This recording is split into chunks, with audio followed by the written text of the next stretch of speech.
And they were both 6 feet 4 inches tall, and I was sitting down, and they were standing up, and they looked at me and said, "Isn't it about time you stayed home?" Picture this, 1945, Hollywood. A 25-year-old actress walks into a newspaper office and chooses war. No smiles, no flirting, just truth. Maureen O'Hara looks a reporter dead in the eye and exposes the whispering campaign meant to destroy her career. She names the abuse, she names the lie, and in an era where women were expected to stay silent, she refuses. This isn't a starlet begging for sympathy. This is a woman daring Hollywood to come for her. Because what they didn't know yet, O'Hara wasn't bluffing, and she wasn't afraid to fight back, on screen, off screen, or with her fists if she had to. Dublin, Ireland, August 17, 1920. A girl is born with fire-red hair that looks like it's been dipped in sunset.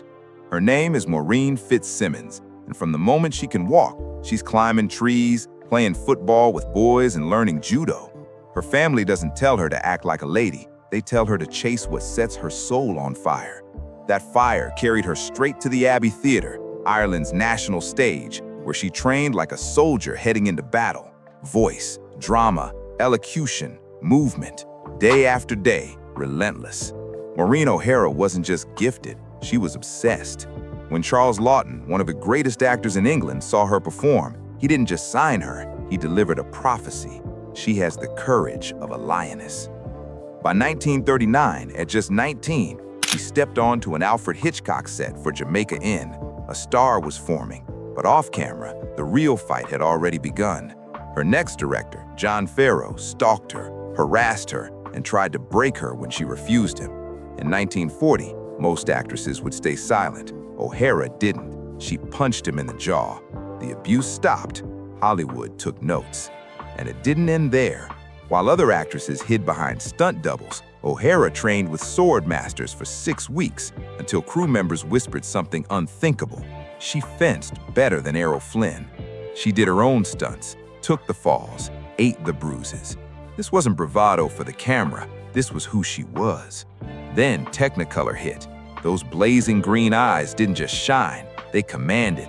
Directors like John Ford knew instantly, you didn't direct Maureen O'Hara, you tried to survive her. Let's talk about John Ford. 4-time Oscar winner, the man who made The Grapes of Wrath, Stagecoach, and The Searchers.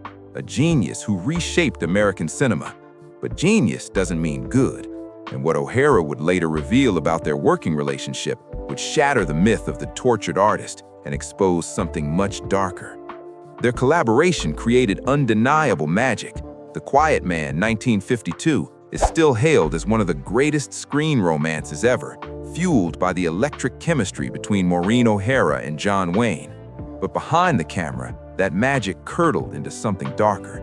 Director John Ford routinely humiliated O'Hara in front of the crew, cutting her down with cruelty meant to break her. At one party during filming, Ford walked up behind her and punched her in the back of the head. Years later, O'Hara would describe Ford's behavior as an obsession he couldn't control, admiration twisted into domination. In 2017, her grandson uncovered handwritten love letters from Ford, one declaring, "Oh, Maureen, my darling, I love you so much," signed Sean. She never returned his feelings. And once, walking into Ford's office unannounced, she discovered him kissing another leading man, revealing a man at war with himself, lashing out at the woman who refused to bend. July 1957. Confidential magazine publishes a story claiming that Maureen O'Hara engaged in sexual activity with a man in the back row of Grauman's Chinese Theater in Hollywood. It's a lie designed to destroy her reputation, and it works.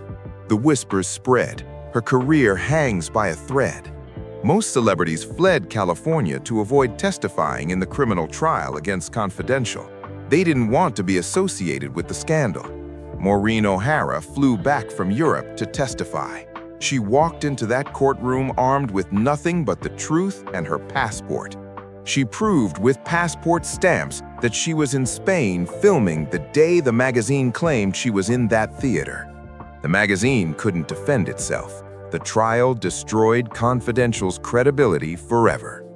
O'Hara settled her $5 million lawsuit out of court, in 1958. But the victory was bigger than money. She had taken on the tabloid machine when everyone else ran. She'd used evidence, dignity, and raw courage to win, and she'd sent a message to Hollywood. You cannot break this woman with lies. 1968. Maureen O'Hara was 48 when she met Charles F. Blair, Jr., a decorated U.S. Air Force Brigadier General, Pan Am's chief pilot, and a pioneer of transatlantic flight. This wasn't a fairy tale romance. It was two fearless souls recognizing an equal.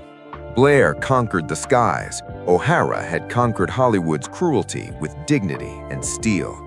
They married and chose a life away from spotlights, building a home in the U.S. Virgin Islands. No red carpets, no applause, just mutual respect, shared courage, and a love grounded in strength.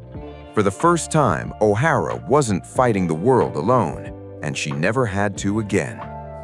Then, tragedy struck. September 1978. Charles Blair's plane went down during a routine flight. He was killed instantly.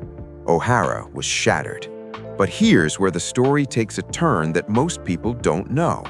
The board of directors of Antilles Airboats held a vote.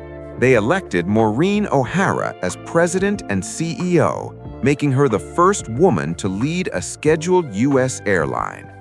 October 24, 2015, Boise, Idaho.